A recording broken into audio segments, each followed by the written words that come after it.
Hello everyone, welcome to Vipedia. My name is Ankur Sharma. आज हम और एमसीक्यूज़ कुछ करेंगे और प्रैक्टिस करेंगे और हमारा टॉपिक आज का है जर्नल। ठीक है, जर्नल जो है अकाउंटिंग का बेस होता है।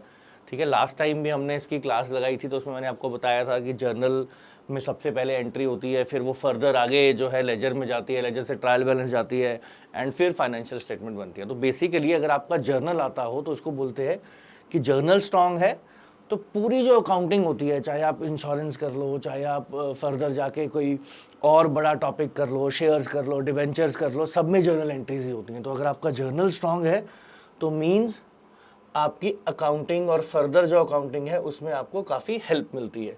ठीक है, you can also join our course. ठीक है, 50% ऑफ चल रहा है इसमें, तो आप इसको ज्वाइन कर सकते हैं कोर्स को। आपकी एग्ज़ाम की प्रिपरेशन जो है वो अच्छे से हो जाएगी, बढ़िया तरीके से हो जाएगी and you will perform well like other students. अब फर्दर हमारा आज का क्वेश्चन जो है, today's question is first one is which of the following is not true. इनमें से कौन सी स्टेटमेंट जो है वो ट्रू नहीं है। तो स्टेटमेंट को ध्यान से पढ़ेंगे स्टेटमेंट को और फिर अपना आंसर देंगे। तो पहला जो है वो क्या है, double entry system states that every transaction has equal and opposite effect in at least two different accounts. पहली स्टेटमेंट ये बोलती है। दूसरी स्टेटमेंट आपकी कहती है कि double entry means writing the same entry in two sets of books. Third बोलता है journal is also known as books of original entry. फिर बोलता है only financial transactions are recorded in journal. तो इन चार स्टेटमेंट्स में से कौन सी ट्रू है, कौन सी फॉल्स है, ये आपको देखना है और उसके अकॉर्डिंग आंसर देना है कि which of the following is not true. और एक ऑप्शन है आपको ए एंड बी, जो है वो दोनों ही गलत हैं। तो आपको ये ध्यान से रीड करनी है। देखो एक एक करके आप जो है ट्राई करो, फिर मैं बताता हूँ, एक एक एक्सप्लेन करो। देखो this one, journal is known as books of original entry, ये तो ट्रू है।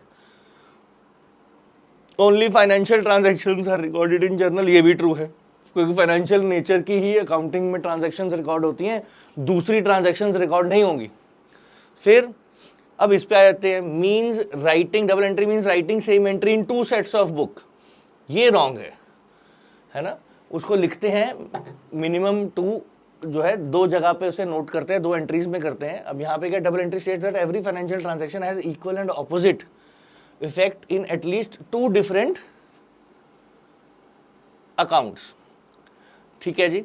तो अब इसके अकॉर्डिंग अगर हम चलें तो double entry states that every financial transaction has equal and opposite effect in at least to different accounts, मतलब कम से कम दो डिफरेंट अकाउंट्स में इक्वल और ऑपोजिट इफेक्ट होगा। तो इसके अकॉर्डिंग अगर हम देखें तो कौन सी स्टेटमेंट जो है वो गलत है। तो ये तीन तो ट्रू हैं। अब बची ये वाली, double entry means writing same entry in two sets of books, तो ये गलत है। तो आपका आंसर जो रहेगा इसमें कौन सा रहेगा, बी। ठीक है जी, ये आपका फर्स्ट क्वेश्चन था। ठीक है, तो बी जो है आपकी स्टेटमेंट जो है वो गलत है, क्योंकि उसमें जो है लिखा हुआ है कि टू सेट्स ऑफ बुक्स नहीं होता, accounts is the right word, इस वजह से।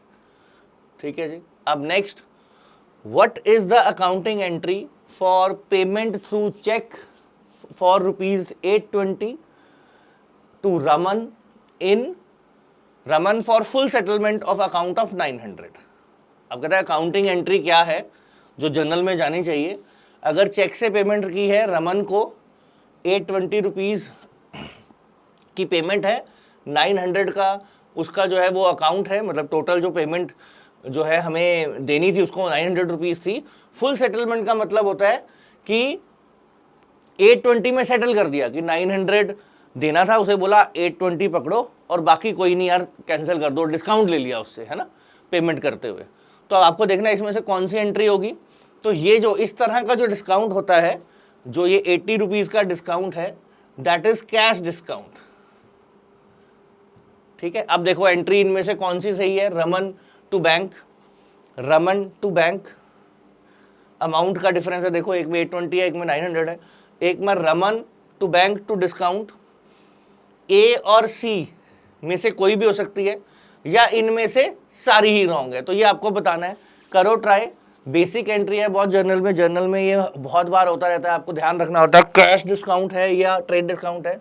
अगर ट्रेड डिस्काउंट हो तो उसको बुक्स में नहीं लिखना है, लेकिन अगर कैश डिस्काउंट हो तो उसको बुक्स में लिखा जाता है। और उसके अकॉर्डिंग देखो एक ही एंट्री है जिसमें कैश डिस्काउंट का मेंशन है, वह ये वाली। अब उसको चेक करना है, रूल लगाते हैं। रमन को पेमेंट गई है, पर्सनल अकाउंट है, डेबिट द रिसीवर, तो डेबिट में डाल दिया हमने रमन को। हमारे बैंक अकाउंट से पेमेंट गई है तो 820 रुपीज़ की, तो 820 रुपीज़ जो है क्रेडिट में डाल दिया। और ये 80 रुपीज़ जो है हमारा, देखो बैंक जो है credit what goes out rule लग गया। डिस्काउंट जो है नॉमिनल अकाउंट होता है, और नॉमिनल अकाउंट का मतलब क्या हुआ, नॉमिनल अकाउंट का मतलब हुआ रूल होता है क्रेडिट ऑल प्रॉफिट्स, है ना, जितने भी प्रॉफिट है या इनकम है उनको क्या कर दो, क्रेडिट कर दो। तो ये डिस्काउंट हमारा फायदा है, क्योंकि पेमेंट हमें 900 रुपीज़ की करनी थी, लेकिन की हमने सिर्फ 820, तो हमें 80 रुपीज़ का बेनिफिट मिल गया। तो इसलिए इसके अकॉर्डिंग हमारा आंसर जो है ये सी बन जाएगा। ठीक है जी, तो ये आपको ध्यान रखना है कि हम जब, अब आपका नेक्स्ट क्वेश्चन करते हैं, ये आपकी एंट्री है, इसका आंसर है सी। तो नेक्स्ट क्वेश्चन पे हम चलते हैं। तो नेक्स्ट क्वेश्चन को आप रीड करो। नेक्स्ट क्वेश्चन बोलता है कि due to theft in the premises of the firm, firm के प्रेमिसेस में थेफ्ट हो गई, चोरी हो गई।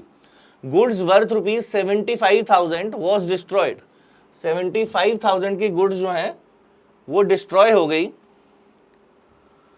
ठीक है, 100% insurance was approved. The accounting entry for this is, मतलब चोरी हुई गुड्स की 75,000 रुपीज की, इंश्योरेंस जो है वो 100% गुड्स जो है उसकी इंश्योरेंस अप्रूव हो गई। अप्रूव मतलब कंपनी ने बोल दिया कि ये सारे पैसे हम दे देंगे, दिए नहीं है, दे देंगे, अप्रूव कर दिया उन्होंने, पेमेंट आ जाएगी, श्योर हो गया वो। तो इनमें से कौन सी एंट्री होगी? पहली एंट्री कहती है loss by theft to trading account, दूसरी बोलते हैं insurance account to purchases, profit and loss account to stock, trading account to profit and loss, या इनमें से कोई भी नहीं। तो आपको ये देखना है कौन सी एंट्री है। अब आपको समझना है, देखो हमारी गुड्स चोरी हुई, नुकसान हुआ, लेकिन वो उस नुकसान की भरपाई हमें कौन कर देगा? इंश्योरेंस कंपनी कर देगी। मतलब हमें तो पैसे मिल जाएंगे ना, हमारे गुड्स गए हैं ठीक है, लेकिन हमें पैसे मिल जाएंगे। किससे मिल जाएंगे? इंश्योरेंस कंपनी से। तो इंश्योरेंस कंपनी फ्यूचर में हमें पैसे देगी, तो इसलिए हमारा डेटर है, तो इसको डेबिट में डाल देंगे। ठीक है, और गुड्स जो हमारे पास से चली गई, नुकसान हुआ जो हमें, वो कॉस्ट प्राइस का नुकसान हुआ, है ना, तो वो जो कॉस्ट प्राइस का आपका नुकसान हुआ उसके लिए हम क्रेडिट करेंगे परचेजेस को। मींस गुड्स चले गए और इंश्योरेंस कंपनी जो है वो क्या कर देगी? हमें उनके पैसे दे देंगे। थेफ्ट, जो ये थेफ्ट इंश्योरेंस इसीलिए करते हैं ना, चोरी हो, फायर लग जाए तो हमें उससे क्या हो, नुकसान ना हो। तो ऐसा ही केस है, चोरी हुई लेकिन उसका क्लेम मिल जाएगा, इसलिए insurance company to purchases entry रहेगी इसमें। एंट्री बी जो है आपका आंसर आएगा इसमें। ठीक है, तो ध्यान से जर्नल एंट्रीज जो हैं बिल्कुल ध्यान से पढ़नी है आपने, और रूल्स लगा सकते हैं, और जब आप इनकी प्रैक्टिस करते हैं तो धीरे धीरे आपको लर्न भी हो जाती है। But you should also know the rules. फिर कभी भी कोई नई एंट्री आ जाए तो आपको प्रॉब्लम नहीं आएगी अगर आपको रूल्स यूज करेंगे, चाहे मॉडर्न यूज करो चाहे आप ट्रेडिशनल यूज करो, कोई भी यूज कर सकते हो। ठीक है जी, नेक्स्ट आ जाए हम। अब बिजनेस ट्रांजैक्शन ऑलवेज इफेक्ट्स, कि बिजनेस ट्रांजैक्शन जो है वो हमेशा इंपैक्ट डालेगी किस पे? At least 1 account, at least 2 accounts, maximum of 2 accounts, maximum of 3 accounts, या बोला है बी और डी। बी और डी में से कोई भी हो सकता है, एटलीस्ट 2 भी हो सकता है और मैक्सिमम 3, मतलब ये दोनों में से कुछ भी हो सकता है, ये बताना आपको।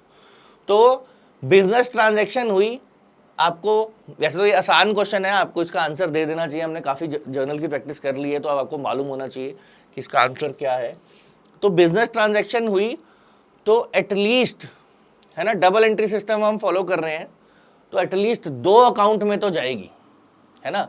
एक जगह पे डेबिट, एक अकाउंट को डेबिट करेंगे, एक अकाउंट को क्रेडिट करेंगे, तो आपकी जो ये स्टेटमेंट जो इसका आंसर रहेगा वो बी रहेगा, एटलीस्ट 2 अकाउंट्स। कम से कम 2 अकाउंट्स में, तो ये एंट्री जाएगी जाएगी, कोई भी बिजनेस ट्रांजैक्शन हो, it will always go in at least 2 accounts. ठीक है जी, ये ज़्यादा मुश्किल क्वेश्चन नहीं था। ठीक है, आप 4 क्वेश्चंस हमने किए हैं, आपको समझ आ गए होंगे इनके एक्सप्लेनेशन। ठीक है, अब income tax, next entry income tax 40 paid will be recorded as, income tax pay किया है 40,000 रुपए का, तो उसको रिकॉर्ड करना है, क्या एंट्री होगी ये बोल रहे हैं, ये पूछ रहे हैं आपसे। तो पहला ऑप्शन है इनकम टैक्स को डेबिट करेंगे, कैश को क्रेडिट करेंगे। दूसरा ऑप्शन है ड्राइंग्स को डेबिट करेंगे, कैश को क्रेडिट करेंगे। तीसरा ऑप्शन है कैपिटल को डेबिट करेंगे, कैश को क्रेडिट करेंगे। डी ऑप्शन है कैश को डेबिट करेंगे, इनकम टैक्स को क्रेडिट करेंगे। और लास्ट कहता है ए और बी, ए और बी में से कोई भी हो सकती है। तो 2 इसका आंसर, देखते हैं कौन जो है इसका आंसर सही देता है। मुश्किल ट्रांजैक्शन नहीं है, आपको देखना है ये इनकम टैक्स है, इनकम टैक्स पे किया है, तो क्या एंट्री होनी चाहिए, A B C D E. करो, फिर मैं आपको बताता हूँ। ठीक है, अभी आपको आंसर बताऊंगा तो मालूम पड़ जाएगा आपको कि आप जो सोच रहे हैं या आपने जो ऑप्शन लिया था वो सही है या नहीं, और फ्यूचर के लिए आपको चीज़ें जो है वो क्लैरिटी मिल जाएगी। ठीक है, तो इनकम टैक्स जो है वो पे किया है, तो आपको समझना है इनकम टैक्स जो है वो जो ओनर होता है, ठीक है, ओनर का क्या होता है, पर्सनल एक्सपेंस होता है इनकम टैक्स। ये ध्यान रखना है आपने, इनकम टैक्स जो है वो ओनर का पर्सनल एक्सपेंस काउंट होता है। तो ओनर के जो भी पर्सनल एक्सपेंसेस हैं, अगर वो बिजनेस के पैसे से पे किए जाते हैं, तो वो सारी की सारी चीज जो है वो ड्राइंग्स कंसिडर होती है। ठीक है, तो ये ड्राइंग्स मतलब हम ये नहीं देखते ओनर का पर्सनल एक्सपेंस है, उसने क्या एक्सपेंस किया वो नहीं देखते, हम तो देखते हैं ओनर पैसा ले गया, ओनर का पर्सनल एक्सपेंस था, बिजनेस का पैसा उठाया, ओनर ने यूज कर लिया, तो हम उसे ड्राइंग्स में डाल देते हैं। ठीक है, और गया क्या हमारे पास से, कैश चला गया, तो ड्राइंग्स डेबिट हो जाएगी, क्योंकि ओनर ने रिसीव किया, ओनर के लिए जो वर्ड यूज करेंगे हम ड्राइंग्स यूज करेंगे, तो ड्राइंग्स आपकी डेबिट हो जाएगी। कैश बिजनेस से जा रहा है, क्रेडिट वर्थ गोज आउट। ये पर्सनल अकाउंट है और ये जो है आपका वो रियल अकाउंट होता है, तो उसके अकॉर्डिंग हम ये एंट्री करेंगे और आंसर आपका हो जाएगा बी। ठीक है जी, तो आई होप सेशंस आपके लिए इंफॉर्मेटिव हैं और आपको गेन करने को मिलता है इनमें से। ठीक है, which of the following is true, ये बताना आपको इनमें से कौन सी स्टेटमेंट ट्रू है। पहली कहती है purchase and sale are used for things we are doing business. भाई परचेज और सेल वर्ड हम जो यूज करते हैं वो उनके लिए यूज करते हैं जिन चीज़ों का हम बिजनेस करते हैं। Second, purchase of fixed asset is debited to purchase account, मतलब फिक्स्ड एसेट खरीदेंगे तो उसको डेबिट करेंगे कहाँ पे, परचेज अकाउंट में। दूसरी स्टेटमेंट ये बोलती है। तीसरी स्टेटमेंट कहती है all assets are classified in nominal accounts, जितने भी एसेट हैं वो नॉमिनल अकाउंट में जाते हैं। डी कहती है goods implies all those articles which have been purchased by the enterprise for sale in the usual course of business। Goods कौन सी चीज है, वो सारी चीजें जो खरीदी हैं, ठीक है, खरीदी गई हैं, किस लिए खरीदी गई हैं, एंटरप्राइज ने, फर्म ने, ओनर ने किस लिए खरीदी हैं, इसलिए खरीदी हैं कि उसको उनका हमें बिजनेस करना है, इसलिए खरीदी हैं। ठीक है, तो अब इसमें से कौन सी एंट्री, कौन सी स्टेटमेंट जो है वो ट्रू है। देखो गुड्स के बारे में ये स्टेटमेंट ट्रू है कि goods implies all those articles which have been purchased by the enterprise for sale in usual course of. Goods वही होती हैं, गुड्स वो हैं जिनका हम बिजनेस करते हैं। जैसे इलेक्ट्रॉनिक्स है तो इलेक्ट्रॉनिक्स की, इलेक्ट्रॉनिक्स वाले के लिए गुड्स क्या है, AC, fridge and all that. Furniture है तो फर्नीचर के लिए टेबल, चेयर्स, ये सारी चीज़ें गुड्स हैं, है ना। या रॉ मटेरियल, लकड़ खरीदी उसने, कुछ भी ऐसा चीज़ खरीदी जो फर्नीचर बनाने में काम आता है, तो वो सब क्या है, उसके लिए गुड्स रहेंगी। और जब भी गुड्स खरीदते हैं या बेचते हैं तो हम हमेशा परचेज या सेल अकाउंट यूज करते हैं, तो ये सेकंड भी ट्रू है। फिक्स्ड एसेट जो है वो परचेज अकाउंट को डेबिट नहीं होते जब खरीदेंगे। फिक्स्ड एसेट अपने नाम पे जाते हैं, फर्नीचर खरीदा तो फर्नीचर लिखेंगे, बिल्डिंग खरीदी तो बिल्डिंग लिखेंगे, तो ये स्टेटमेंट रॉन्ग है। फिर all assets are classified in nominal account, assets are always real not nominal. Nominal account में एक्सपेंसेस होते हैं, ठीक है, इनकम्स होती हैं, लॉसेस होते हैं, प्रॉफिट होते हैं, तो ये स्टेटमेंट भी गलत है। तो उसके अकॉर्डिंग आपका आंसर रहेगा A and D both are true, तो ये आपका आंसर होगा। ठीक है, ट्राई करते रहो, ऑनेस्ट ट्राई करेंगे हमेशा। ठीक है, फिर अगर आपको नहीं भी आता तो कोई इतना अभी कुछ नहीं है, क्योंकि हम प्रिपेयर कर रहे हैं, नहीं आता तो आगे के लिए आपको चीज़ें आ जाएंगी। तो always try to give a honest try. ठीक है, the journal is book of dash entry, ये तो बहुत ईजी है ना, ये तो फटाफट से आपको देना चाहिए, अब तक पता लग गया होना चाहिए, इतने क्वेश्चन हमने कर लिए। Journal is a book of dash entry, first, original, fourth, second या ए एंड बी बोथ। तो journal is a book of dash entry आपको बताना है, फटाफट से आंसर करो इसका। It is not very tough, बहुत ईजी है, इसमें कुछ भी ज़्यादा कॉम्प्लिकेटेड नहीं है, तो आपको फटाफट से इसका जवाब दे देना चाहिए। Journal is a book of dash, तो इसमें फर्स्ट भी लिख सकते हैं और ओरिजिनल भी लिख सकते हैं। ओरिजिनल एंट्री नॉर्मली यूज करते हैं, लेकिन फर्स्ट एंट्री मीन सबसे पहले बार रिकॉर्डिंग अगर होती है तो कहाँ होती है, वो जर्नल में ही होती है, तो उसको बुक्स ऑफ ओरिजिनल एंट्री भी कहते हैं जर्नल को, और जर्नल को हम ये भी कह सकते हैं कि बुक ऑफ फर्स्ट एंट्री। तो दोनों ही चीजें जो हैं वो सही हैं इसमें, तो आपका आंसर बनेगा E, both A and B. ठीक है जी, अब next entry, person who owes money to the business ₹30,000 is known as, person who owes money to the business, business को मनी ओ करता है, ओ करता मतलब उधार उसको देना है, owes money to the business, ध्यान से पढ़ना है, owes money to the business, statement क्या लिखी हुई है, मतलब बिजनेस को पैसे देने हैं, इसका मतलब ये है जो भी बंदा है उसने बिजनेस को पैसे देने हैं, तो उसको हम क्या बोलेंगे, ओनर बोलेंगे, डेटर बोलेंगे, क्रेडिटर बोलेंगे, पेई बोलेंगे, या ए और सी में से ए एंड सी बोथ जो है वो सही है ऑप्शन, कि ओनर भी कह सकते हैं, क्रेडिटर भी कह सकते हैं। वो पर्सन जिसने बिजनेस को पैसे देने हैं फ्यूचर में, उसको हम क्या कहते हैं। ठीक है, अब आपको हमेशा बिजनेस के पॉइंट ऑफ व्यू से सोचना है, क्योंकि हम बुक्स बनाते हैं बिजनेस की, तो A B C D E में से आपको देखना है बिजनेस के लिए ये क्या है, बिजनेस के पॉइंट ऑफ व्यू से आंसर करना है। तो बिजनेस को पैसे देने हैं, यानी कि फ्यूचर में बिजनेस को पैसे मिलेंगे, तो वो क्या है, बिजनेस का एसेट है, और जिसने भी फ्यूचर में पैसे बिजनेस को देने होते हैं उसको हम क्या कैटेगराइज करते हैं, उसको हम डेटर कैटेगराइज, उसको हम डेटर कहते हैं। ठीक है, जो भी बंदा जिसने किसी भी रीजन से पैसे देने हैं बिजनेस को, है ना, फ्यूचर में, तो उसको हम क्या बोलेंगे, वो बिजनेस का क्या है, डेटर है। तो ये आपको ध्यान रखना है, हमेशा बिजनेस के पॉइंट ऑफ व्यू से आपको सोचना है, हमेशा हर एंट्री को। ठीक है, नेक्स्ट,